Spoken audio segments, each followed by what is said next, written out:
আজকে লাঠি দেখাচ্ছি। লাঠি দেখে ভয় পাবেন না। এটা কিন্তু মারার জন্য না। এটাকে তো সবাই চিনতেই পারছেন। এটা হলো আখ বা আমরা কুষার বলি। তো বাজারে গিয়েছিলাম ছেলেকে নিয়ে। তো ওখানে কুষারের রস করছিল। ছেলে দেখে বায়না করল যে, "মা একটু আমি কুষারের রস খাবো।" তো কিনে নিয়ে আসলাম। নিয়ে এসে ভাবলাম যে ওদেরকে আজকে ইফতারিতে এটা দিয়েই সার্ভ করব। তো সেই মোতাবেক আমি গ্লাসে ঢেলে দিলাম একটু বরফ দিয়ে। আর লেবুর রস এর সঙ্গে এড করলে কিন্তু খুবই মজা লাগে। অ্যা মানে আপনারা কিন্তু এইরকম গরমের দিনে মানে এরকম এখন কিন্তু খুব মানে শুষ্ক আবহাওয়া। এরকম সময় যদি এরকম একটু আমরা আখের রস দিয়ে আপনারা ইফতারিটা সারেন তাহলে কিন্তু শরীর মন সব জুড়িয়ে যাবে।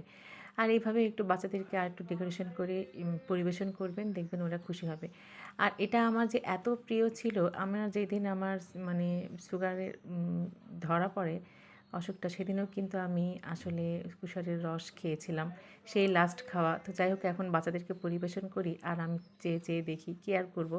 তো আপনারা যদি আশেপাশে এরকম কুশারের রস পান তো ইফতারিতে খেয়ে ফেলতে পারেন। কারণ এটা কিন্তু শরীরের জন্য অনেক উপকারী জিনিস। চিনির থেকে কিন্তু এটা হাজার গুণে ভালো। অবশ্যই খেয়ে দেখতে পারেন। আর এরকম নিত্য নতুন সব ড্রিংকসের রেসিপি দেখতে আমার পেজে অবশ্যই চোখ রাখবেন। আর ভালো লাগলে অবশ্যই লাইক, কমেন্ট করবেন।